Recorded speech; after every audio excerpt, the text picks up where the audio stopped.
ಮುಖ್ಯಮಂತ್ರಿ ಸಿದ್ದರಾಮಯ್ಯ ಸರ್ಕಾರದ ವಿರುದ್ಧ ಮೂಡಾಗ್ರಹ ಸಂಬಂಧಪಟ್ಟಂತೆ ಈಗ ಅಹೋರಾತ್ರಿ ಧರಣಿಗೆ ಬಿಜೆಪಿ ಮತ್ತು ಜೆಡಿಎಸ್ ಮುಂದಾಗಿರುವಂಥದ್ದು. ಈ ಬಗ್ಗೆ ಮಾತಾಡೋಕ್ಕೆ ಜೆಡಿಎಸ್ನ ಶಾಸಕ ಪಕ್ಷದ ನಾಯಕರಾದಂಥ ಸುರೇಶ್ ಬಾಬು ನಮ್ಮ ಜೊತೆ ಇದ್ದಾರೆ. ಸರ್, ನಿಮ್ಮ ಮುಂದೆ ಹೋರಾಟ ಏನು ಮತ್ತು ನಿಮ್ಮ ಬೇಡಿಕೆ ಏನು?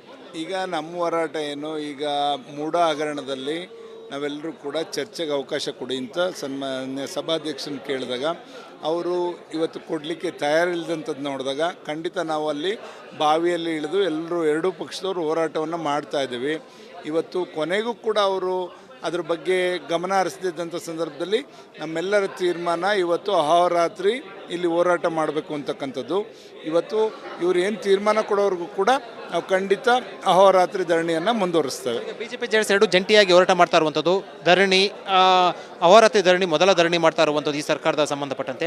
ಅದಾದ ಬಳಿಕ ಅವರು ಮೋಸ್ಟ್ಲಿ ಸದನವನ್ನು ಅಧಿವೇಶನವನ್ನು ಅನಿರ್ದಿಷ್ಟ ಕಾಲ ಮುಂದೂಡ್ಬೋದು. ಮುಂದಿನ ಹೋರಾಟ ಏನು? ಈಗ ಅವರೇನಾದರೂ ಅನಿರ್ದಿಷ್ಟ ಕಾಲ ಮುಂದೂಡಿದ್ರೆ ನಾವು ಸದನದ ಹೊರಗಡೆ ಯಾವ ರೀತಿ ನಮ್ಮ ಹೋರಾಟ ಇರಬೇಕು, ಇದನ್ನು ಏನು ಇವ್ರು ಮಾಡಿರ್ತಕ್ಕಂಥ ಅವ್ಯವಹಾರವನ್ನು ಬೀದಿಗೆ ಎಳಿತಕ್ಕಂಥ ನಿಟ್ಟಿನಲ್ಲಿ ಇವತ್ತು ನಮ್ಮ ಹೋರಾಟ ನಮ್ಮ ವರಿಷ್ಠರ ಒಂದು ತೀರ್ಮಾನದಂತೆ ನಾವು ಖಂಡಿತ ಮಾಡ್ತೇವೆ. ಎರಡು ಪಕ್ಷಗಳು ಜಂಟಿಯಾಗಿ ಒಗ್ಗಟ್ಟಾಗಿ ಹೋರಾಟ ಮಾಡ್ತೇವೆ. ಖಂಡಿತ ಎರಡೂ ಪಕ್ಷಗಳು BJP ಮತ್ತು JDS ಎರಡೂ ಕೂಡ ಕೂತು ಚರ್ಚೆ ಮಾಡಿ ಎರಡೂ ಪಕ್ಷದ ವರಿಷ್ಠರು ಎಲ್ಲ ಸೇರಿ ಹೊರಗಡೆ ನಾವು ಉಗ್ರವಾದಂಥ ಹೋರಾಟ ಮಾಡಿ ಇದನ್ನು ಬೀದಿಗೆ ಬೆಳಕು ಚೆಲ್ಲುವಂಥ ಕೆಲಸ ಖಂಡಿತ ಮಾಡ್ತೇವೆ. ಪಾದಯಾತ್ರೆಯನ್ನು ಸಂಬಂಧ ಬೆಂಗಳೂರು ಟು ಮೈಸೂರು ಪಾದಯಾತ್ರೆಗೆ ಸಂಬಂಧಪಟ್ಟಂತೆ ಒಂದು ನಿರ್ಧಾರ BJPಯಲ್ಲಿ ತಾವು ಕೂಡ ಪಾಲ್ಗೊಳ್ತೀರಾ? ಖಂಡಿತ. ಇವತ್ತು ನಮ್ಮ ವರಿಷ್ಠರು ಈಗಾಗಲೇ ಒಂದು ಚರ್ಚೆ ಆಗಿದೆ. ಎರಡೂ ಪಕ್ಷದವರು ಒಟ್ಟಾಗಿ ನೀವು ಸದನದಲ್ಲಾಗ್ಬೋದು, ಹೊರಗಡೆ ಆಗ್ಬೋದು, ಒಳಗಾಗ್ಬೋದು, ನೀವು ಒಟ್ಟಾಗಿ ನೀವು ಏನೇ ಹೋರಾಟ ಮಾಡಲಿ, ಏನೇ ಒಂದು ತೀರ್ಮಾನ ಆದರೂ ಮಾಡ್ತಕ್ಕಂಥದ್ದಕ್ಕೆ ತೀರ್ಮಾನಕ್ಕೆ ಬಂದಿದ್ದಾರೆ. ಆ ನಿಟ್ಟಿನಲ್ಲಿ ನಾವಿಬ್ಬರು ಕೂಡ ಒಟ್ಟಾಗೆ ತೀರ್ಮಾನ ತಗೋತೇವೆ. ರಾಜೀನಾಮೆ ಕೊಡುವಂಥ ಪ್ರಸಂಗ ಬರುತ್ತಾ? ಅದು ನೋಡಬೇಕು. ಅವರು ಈಗ ಅವರೇನಾದರೂ ಕೂಡ ಇದರಲ್ಲಿ ಈ ಮೂಡ ಹಗರಣದಲ್ಲಿ ಇಲ್ಲ ಅಂದಿದ್ರೆ ಖಂಡಿತ ಅವರು ಇದನ್ನು ಚರ್ಚೆ ಮಾಡೋಕ್ಕೆ ಅವಕಾಶ ಕೊಡಬೇಕಿತ್ತು.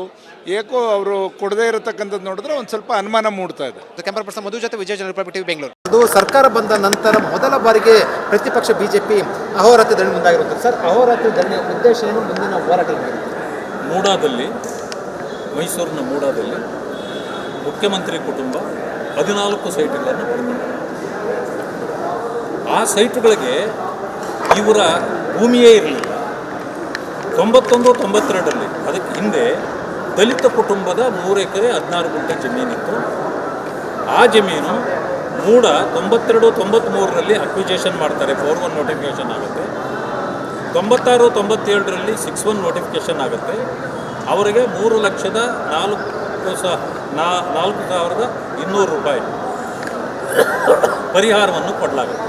ಅಲ್ಲಿಗೆ ಈ ಮೂಡಾದ ಆ ಜಮೀನಿನ ಸಂಬಂಧ ಮುಗಿದೋಯ್ತು. ಆ ಜಮೀನಿಗೆ ಇದು ನಮ್ಮದು ಅಂತ ಹೇಳಿ ಅಲಿನೇಷನ್ ಮಾಡಿಸ್ತಾರೆ, ಅಂದರೆ ಕನ್ವರ್ಷನ್. ಅಲ್ಲಿ ಜಮೀನೇ ಇಲ್ಲ. ಕನ್ವರ್ಷನ್ಗೆ ಜಮೀನು ಇದ್ದರೆ ತಾನೇ ಹೋಗಿ ಅವ್ರು ಮಾಡಬೇಕು. DC ಅವರು ಅದನ್ನೆಲ್ಲ ನೋಡಲ್ಲ. ಯಾಕೆ? ಒತ್ತಡ ಇರ್ತದೆ. ಇದು ಅಲಿನೇಷನ್ ಮಾಡಿಕೊಟ್ಟ ಮೇಲೆ ಮೂಡಾದವ್ರ ಹತ್ರ ಅರ್ಜಿ ಕೊಡ್ತಾರೆ. ಇದಕ್ಕೆ ಪಾರ್ವತಿ ಅಂತಕ್ಕಂಥ ತನ್ನ ಸಹೋದರಿಗೆ ಮಲ್ಲಿಕಾರ್ಜುನ್ ಅವರು ಕುಂಕುಮಕ್ಕೆ ಅಂತ ಹೇಳಿ ಕೊಡ್ತಾರೆ, ಉಪ್ಪತ್ತಾಗಿ. ಅದಾದಮೇಲೆ ಇದು ನನ್ನ ಜಮೀನು, ನೀವು ಅಕ್ವೈರ್ ಮಾಡಿಬಿಟ್ಟಿದ್ದೀರಿ, ನನಗೆ ಅದರ ಪರಿಹಾರವಾಗಿ 50-50 ರೇಷಿಯೋನಲ್ಲಿ ನನಗೆ ಸೈಟ್ ಕೊಡಿ ಅಂತೇಳಿ ಇವರು ಕ್ಲೇಮ್ ಮಾಡ್ತಾರೆ. ಆಗ ಕೊಡೋಕ್ಕೆ ಬರೋದಿಲ್ಲ ಅಂತೇಳಿ 3 ಸಾರಿ ಮೀಟಿಂಗಲ್ಲಿ ತಿರಸ್ಕಾರ ಆಗುತ್ತೆ. 4ನೇ ಸಾರಿ ಮೀಟಿಂಗ್ನಲ್ಲಿ ಮತ್ತೆ ಇಡ್ತಾರೆ 2 ತಿಂಗಳಲ್ಲಿ.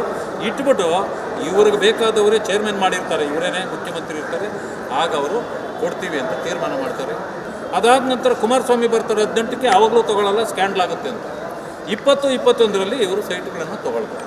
ನಿಮ್ಮದು ಜಾಗವೇ ಅಲ್ಲ, ಅಲ್ಲಿ ಇಲ್ಲವೂ ಇಲ್ಲ, ಆದರೆ ನೀವು ಹೆಂಗೆ ತೊಗೊಂಡ್ರಿ, ಅದಕ್ಕೆ ಮೊದಲೇ ಪರಿಹಾರ ಕೊಟ್ಟಿದೆ. ಇದು ಸ್ಕ್ಯಾಂಡಲ್ ಅನ್ನೋದು ನಮ್ಮ ಉದ್ದೇಶ. ಚಲವಾದಿ ನಾರಾಯಣಸ್ವಾಮಿ ಹೇಳಿಕೆ ಸದ್ದು ಹೊರಗಡೆ ಕೂಡ ಹೋರಾಟ ಮಾಡ್ತೀವಿ ಅಂತ ಹೇಳೋ ಮೂಲಕ ಒಂದು ಸಂದೇಶ ಕೊಟ್ಟಿರುತ್ತೆ. ಕಮಲ್ ಪ್ರಸಾದ್ ಮಧು ಜೊತೆ ವಿಜಯೇಶ್ವರ ರಿಪಬ್ಲಿಕ್ ಬೆಂಗಳೂರು. ಇವತ್ತು ಅಧಿವೇಶನ ಶುರುವಾಗುತ್ತೆ 10 ಗಂಟೆಗೆ. ಏನು ಸರ್ ಪ್ಲಾನಿಂಗ್ ಇದೆ, ಏನಿಲ್ಲ ಇದೆ? ನೋಡಿ, ಅಧಿವೇಶನದಲ್ಲಿ ನಮಗೆ ಈಗ ಮುಖ್ಯಮಂತ್ರಿಗಳ ವಿರುದ್ಧ ಕೇಳಿಬಂದಿರುವಂತಹ ಇಷ್ಟು ದೊಡ್ಡ ಆರೋಪಕ್ಕೆ ಚರ್ಚೆ ಆಗಬೇಕು. ಚರ್ಚೆಯಲ್ಲಿ ಎಲ್ಲ ಮಗ್ಗಲುಗಳು ತೆರ್ಕೋಬೇಕು.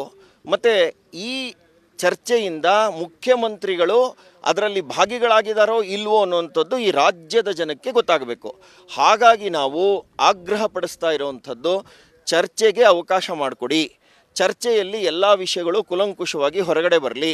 ಯಾಕೆಂದರೆ ಸದನ ನಡೆಯುವಾಗ ಈ ಆರೋಪ ಕೇಳಿಬಂದಿರುವಂಥ ಸಂದರ್ಭದಲ್ಲಿ ಇದು ಅತ್ಯಂತ ಉನ್ನತವಾದಂಥ ಸ್ಥಾನ.